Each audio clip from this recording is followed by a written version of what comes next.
नमस्कार दोस्तों।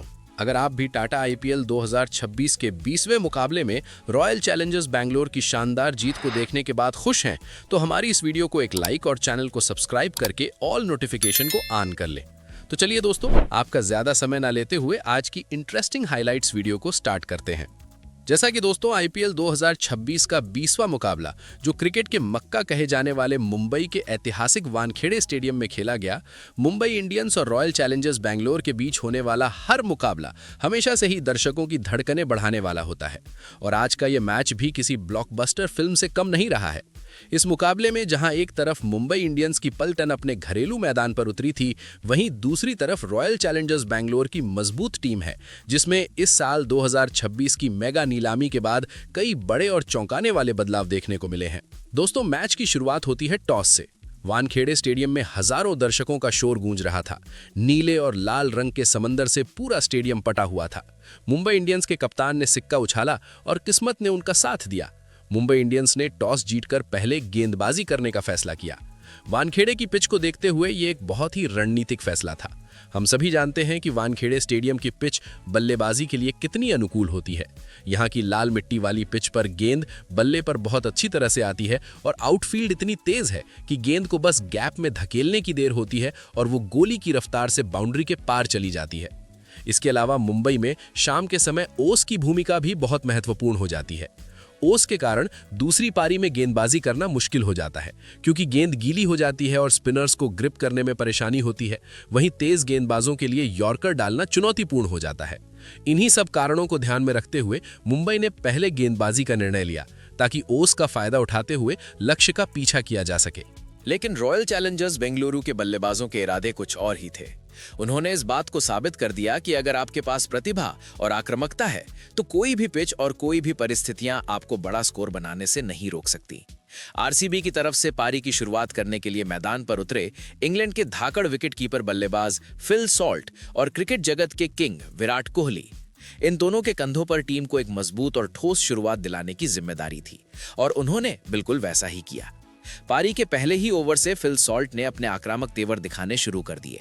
मुंबई इंडियंस के तेज गेंदबाजों, विशेषकर ट्रेंट बोल्ट और हार्दिक पांड्या के सामने उन्होंने कोई कसर नहीं छोड़ी। फिल सॉल्ट ने मात्र 25 गेंदों में अपना शानदार अर्धशतक पूरा कर लिया। उनकी इस पारी में न केवल ताकत थी, बल्कि टाइमिंग का भी अद्भुत संगम देखने को मिला। उन्होंने मैदान के हर कोने में रन बनाए। कवर्स के ऊपर से उनके ड्राइव्स, मिड विकेट के ऊपर से उनके गगनचुंबी छक्के और पॉइंट के ऊपर से उनके कट्स ने मुंबई इंडियंस के गेंदबाजों को पूरी तरह से बैकफुट पर धकेल दिया। वानखेड़े स्टेडियम में बैठे आरसीबी के समर्थक खुशी से झूम रहे थे। सॉल्ट की बल्लेबाजी देखकर ऐसा लग रहा था मानो वो किसी वीडियो गेम में बल्लेबाजी कर रहे हों। दूसरी छोर पर विराट कोहली बिल्कुल एक अनुभवी सेनापति की तरह पारी को संभाल रहे थे। विराट कोहली को पता था कि सॉल्ट शानदार फॉर्म में है और तेजी से रन बना रहे हैं, इसलिए उन्होंने समझदारी दिखाते हुए स्ट्राइक रोटेट करने पर ज्यादा ध्यान दिया और बीच बीच में खराब गेंदों पर करारे प्रहार भी किए। 10 ओवर का खेल जब पूरा हुआ, तब तक आरसीबी बिना किसी नुकसान के 115 रन बना चुकी थी। ये एक ऐसी शुरुआत थी जिसका सपना हर टी20 टीम देखती है। इन 10 ओवरों में मुंबई इंडियंस के कप्तान ने अपने सभी प्रमुख गेंदबाजों का इस्तेमाल कर लिया था, लेकिन कोई भी गेंदबाज इस सलामी जोड़ी को तोड़ने में सफल नहीं हो पा रहा था। मैच का पहला टर्निंग पॉइंट तब आया जब 11वें ओवर में मुंबई इंडियंस के लिए गेंदबाजी करने आए शार्दुल ठाकुर। शार्दुल, जिन्हें उनकी विकेट लेने की क्षमता के लिए लॉर्ड शार्दुल कहा जाता है, उन्होंने एक बार फिर अपनी टीम के लिए अहम विकेट निकाला। उन्होंने एक शानदार धीमी गति की गेंद डाली, जिस पर फिल सॉल्ट चकमा खा गए और अपना विकेट गंवा बैठे। फिल सॉल्ट ने एक अविश्वसनीय पारी खेली और 78 रन बनाकर पवेलियन लौटे। जब वो आउट होकर मैदान से बाहर जा रहे थे, तो पूरा वानखेड़े स्टेडियम उनके सम्मान में तालियां बजा रहा था। 11 ओवर की समाप्ति पर आरसीबी का स्कोर 1 विकेट के नुकसान पर 124 रन था। सॉल्ट के आउट होने के बाद मैदान पर कदम रखा आरसीबी के कप्तान और मध्य क्रम के सबसे भरोसेमंद बल्लेबाज रजत पाटीदार ने। पाटीदार, जो स्पिन और तेज गेंदबाजी दोनों को बेहतरीन तरीके से खेलने के लिए जाने जाते हैं, उन्होंने आते ही अपने इरादे साफ कर दिए। अब विराट कोहली ने भी गेर बदलना शुरू कर दिया था। विराट कोहली ने अपने चिरपरिचित अंदाज में खेलते हुए 37 गेंदों में अपना अर्धशतक पूरा किया। उनकी इस पारी में 5 खूबसूरत चौके और एक गगनचुंबी छक्का शामिल था। विराट की फिटनेस और विकेटों के बीच उनकी दौड़ने की गति आज भी 20 साल के किसी युवा खिलाड़ी जैसी है। उन्होंने पाटीदार के साथ मिलकर दूसरे विकेट के लिए 50 से अधिक रनों की एक मजबूत साझेदारी निभाई। लेकिन 15वें ओवर के आसपास मुंबई इंडियंस ने एक बार फिर मैच में वापसी करने की कोशिश की।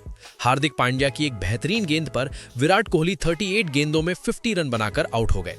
कोहली का विकेट मुंबई इंडियंस के लिए बहुत महत्वपूर्ण था, क्योंकि अगर वो अंत तक टिके रहते तो स्कोर और भी ज्यादा विशाल हो सकता था।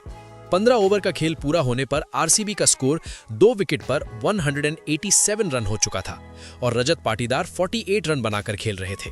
उनके साथ क्रीज पर नए बल्लेबाज के रूप में टिम डेविड आ चुके थे। जी हां, टिम डेविड जो पहले मुंबई इंडियंस के लिए मैच फिनिशर की भूमिका निभाते थे, 2026 के इस सीजन में आरसीबी की लाल जर्सी में नजर आ रहे हैं और अब अपनी पुरानी टीम के खिलाफ ही मैदान पर उतरे हैं।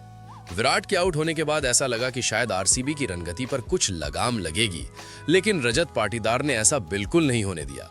उन्होंने मुंबई के गेंदबाजों पर सीधा प्रहार करना शुरू कर दिया। पाटीदार ने मात्र 17 गेंदों में अपना तूफानी अर्धशतक पूरा कर लिया। यह आईपीएल के इतिहास के सबसे तेज अर्धशतकों में से एक था। पाटीदार की इस पारी में वानखेड़े स्टेडियम में बैठे हर दर्शक को दांतों तले उंगलियां दबाने पर मजबूर कर दिया। उन्होंने कुल 20 गेंदों का सामना किया और 53 रनों की एक विध्वंसक पारी खेली। इस छोटी लेकिन बहुत ही प्रभावशाली पारी में उनके बल्ले से 4 चौके और 5 शानदार छक्के निकले। उन्होंने विशेष रूप से मुंबई के स्पिनर मिचेल सेंटनर को निशाना बनाने की कोशिश की, लेकिन अंततः सेंटनर ने ही अपनी चतुराई भरी गेंदबाजी से पाटीदार को अपना शिकार बनाया और उन्हें पवेलियन की राह दिखाई। पाटीदार के आउट होने के बाद आरसीबी को एक ऐसे फिनिशर की जरूरत थी जो पारी के अंतिम ओवरों में तेजी से रन बना सके, और ये काम बखूबी निभाया टिम डेविड ने। टिम डेविड अपनी पुरानी टीम मुंबई इंडियंस की कमजोरियों और वानखेड़े स्टेडियम की डायमेंशन से अच्छी तरह वाकिफ थे। उन्होंने मात्र 16 गेंदों का सामना किया और 34 रनों की एक बहुमूल्य और तेज पारी खेली। उनके साथ क्रीज पर आए जितेश शर्मा, जो अपनी आक्रामक बल्लेबाजी के लिए जाने जाते हैं। जितेश ने भी आते ही कुछ आकर्षक शॉट खेलने का प्रयास किया, लेकिन वो ज्यादा देर तक टिक नहीं पाए। पारी के अंतिम ओवरों में मुंबई इंडियंस के सबसे अनुभवी और खतरनाक गेंदबाज ट्रेंट बोल्ट ने वापसी की। बोल्ट ने अपनी सटीक यॉर्कर और स्विंग का बेहतरीन मुजाहरा पेश किया। उन्होंने जितेश शर्मा को अपनी एक तेज और अंदर आती हुई गेंद पर एलबीडब्ल्यू आउट कर दिया। जितेश शर्मा अपनी इस छोटी सी पारी में केवल 10 रन ही बना सके। जितेश के आउट होने के बाद मैदान पर आए वेस्टइंडीज के पावर हिटर रोमारियो शेफर्ड। पारी के अंतिम कुछ गेंदें बची थीं और शेफर्ड ने 2 गेंदों पर नाबाद 2 रन बनाए। टिम डेविड एक छोर पर नाबाद रहे और उन्होंने सुनिश्चित किया कि आरसीबी का स्कोर 240 तक पहुंचे। इस तरह निर्धारित 20 ओवरों के बाद रॉयल चैलेंजर्स बेंगलुरु ने 4 विकेट के नुकसान पर 240 रनों का एक पहाड़ जैसा विशाल स्कोर खड़ा कर दिया। अब मुंबई इंडियंस के सामने लक्ष्य था 241 रनों का। T20 क्रिकेट में ये स्कोर हमेशा डराने वाला होता है, चाहे मैदान वानखेड़े का ही क्यों ना हो और टीम मुंबई इंडियंस ही क्यों ना हो। लक्ष्य का पीछा करने के लिए मुंबई की तरफ से पारी की शुरुआत करने आए पूर्व कप्तान और हिटमैन रोहित शर्मा और उनके साथ दक्षिण अफ्रीका के युवा और आक्रामक बल्लेबाज रयान रिकेल्टन। मुंबई के फैंस को उम्मीद थी कि रोहित शर्मा आज एक बड़ी पारी खेलेंगे और टीम को एक शानदार शुरुआत दिलाएंगे। रोहित ने शुरुआत की भी अच्छी और कुछ बहुत ही बेहतरीन शॉट्स लगाकर 19 रन बना लिए थे, लेकिन तभी एक दुर्भाग्यपूर्ण घटना हुई और रोहित शर्मा को चोट लगने के कारण रिटायर्ड हर्ट होकर मैदान से बाहर जाना पड़ा। ये मुंबई के लिए बहुत बड़ा झटका था, क्योंकि रोहित जैसे अनुभवी बल्लेबाज की इस विशाल लक्ष्य का पीछा करते समय बहुत जरूरत थी। रोहित के मैदान से जाने के बाद रयान रिकेल्टन ने जिम्मेदारी संभाली और तेज गति से रन बनाना जारी रखा। उन्होंने 22 गेंदों का सामना करते हुए शानदार 37 रन बनाए। उन्होंने अपनी पारी में कई आकर्षक बाउंड्री लगाई और बेंगलुरु के गेंदबाजों को दबाव में डालने की कोशिश की। मुंबई का स्कोर जब 50 रनों के पार पहुंचा, तब ऐसा लग रहा था कि वो इस लक्ष्य को हासिल करने की राह पर है। लेकिन रॉयल चैलेंजर्स बेंगलुरु की तरफ से गेंदबाजी करने आए सुयश शर्मा ने मैच का रुख ही पलट दिया। सुयश शर्मा ने अपनी फिरकी के जाल में सबसे पहले खतरनाक दिख रहे रयान रिकेल्टन को फंसाया और उन्हें पवेलियन का रास्ता दिखाया। ये मुंबई को लगा पहला आधिकारिक झटका था। इसके बाद मैदान पर आए सूर्यकुमार यादव, जिन्हें मैदान के चारों तरफ शॉट खेलने लिए जाना जाता है। उनके साथ क्रीज पर थे युवा बल्लेबाज तिलक वर्मा, लेकिन सुयश शर्मा का कहर यही नहीं रुका। उन्होंने तिलक वर्मा को सिर्फ 1 रन के निजी स्कोर पर आउट करके मुंबई इंडियंस की कमर तोड़ दी। 9 ओवर के बाद मुंबई का स्कोर 2 विकेट पर 25 रन था और दबाव पूरी तरह से बल्लेबाजी करने वाली टीम पर आ चुका था।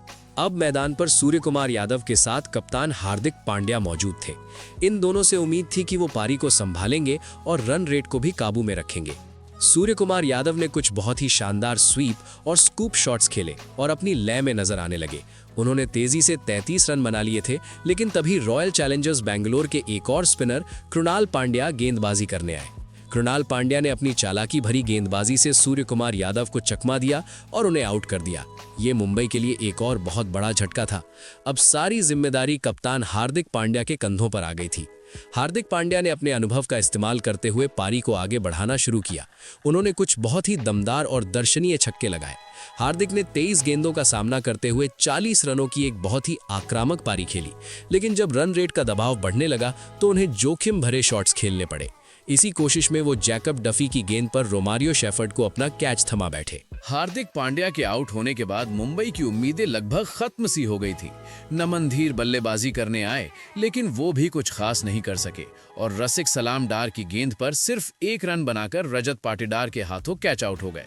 अब मुंबई के 5 प्रमुख बल्लेबाज पवेलियन लौट चुके थे और लक्ष्य अभी भी बहुत दूर था। लेकिन क्रिकेट को अनिश्चितताओं का खेल यूं ही नहीं कहा जाता है। वेस्ट इंडीज के धाकड़ बल्लेबाज शेरफेन रदरफोर्ड ने हार नहीं मानी थी। रदरफोर्ड ने आते ही अपना स्वाभाविक आक्रामक खेल दिखाना शुरू कर दिया। उन्होंने बेंगलुरु के हर गेंदबाज की जमकर क्लास ली। रदरफोर्ड ने मैदान के हर कोने में छक्के और चौके बरसाए। उनकी इस पारी ने एक बार फिर से वानखेड़े के दर्शकों में जान फूंक दी थी। रदरफोर्ड ने सिर्फ चौकों और छक्कों में ही बातें की और बेंगलुरु के गेंदबाजों के माथे पर पसीना ला दिया। एक छोर से विकेट गिर रहे थे, लेकिन दूसरी छोर से रदरफोर्ड अकेले डटे हुए थे और एक योद्धा की तरह संघर्ष कर रहे थे। उन्होंने नाबाद 71 रनों की एक बहुत ही लाजवाब और जुझारू पारी खेली। उनकी इस पारी में अद्भुत ताकत और टाइमिंग का बेहतरीन मिश्रण देखने को मिला। लेकिन रदरफोर्ड की ये महान पारी भी मुंबई इंडियंस को जीत नहीं दिला सकी। अंततः 20 ओवरों की समाप्ति पर मुंबई इंडियंस की टीम 5 विकेट के नुकसान पर 222 रन ही बना पाई और इस तरह रॉयल चैलेंजर्स बेंगलुरु ने ये मुकाबला 18 रनों से अपने नाम कर लिया। रदरफोर्ड की मेहनत पर पानी फिर गया, लेकिन उनकी पारी को क्रिकेट फैंस हमेशा याद रखेंगे। अगर आपको ये हाइलाइट्स और स्क्रिप्ट पसंद आई हो तो इसे लाइक और शेयर करना ना भूलें। हम आपके लिए टाटा IPL के सभी मैच की इसी तरह विस्तार से हाइलाइट्स वीडियो लागे रहेंगे। तब तक के लिए क्रिकेट का आनंद लेते रहें। धन्यवाद।